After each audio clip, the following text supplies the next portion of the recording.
захиргааны эрэг шүүхэд хянан шийдвэрлэх тухай хуулийн 3-р зүйлийн 3.1-ийн 3 зааснаар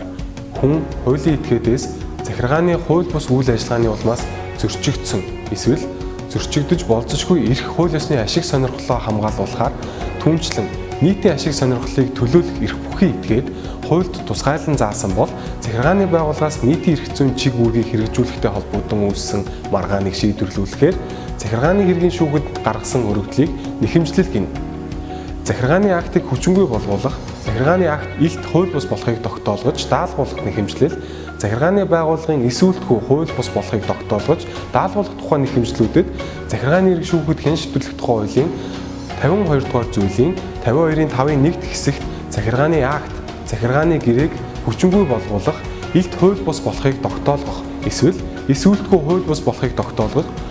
захиргааны акт гаргуулахыг даалгах нэхэмжлийн хувьд нэхэмжлэгчийн эрх хууль ёсны ашиг сонирхол нь хэрхэн зөрчигдсөн талаар зайлшгүй тусгах шаардлагатай.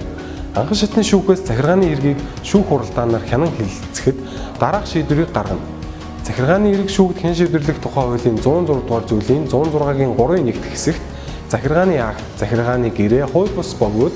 түүний улмаас нэхэмжлэгчийн эрх хууль ёсны ашиг сонирхол нь зөрчигдсөн болох нь тогтоогдвол түүнийг хүчингүй болгох. 106-гийн 3-ын 2 дахь хэсэгт захиргааны акт, захиргааны гэрээ нь илт хууль бус болохыг тогтоох. Ингэхдээ уг маргаж буй акт нь захиргааны ерөнхий хуулийн 47 дугаар зүйлийн 47-гийн 1-р хэсэгт заасан аль үндэслэлээр илт хууль бус гэж үзэж байгаа талаар тодорхойлсон байх шаардлагатай. 106-гийн 3-ын 4 дахь хэсэгт захиргааны актыг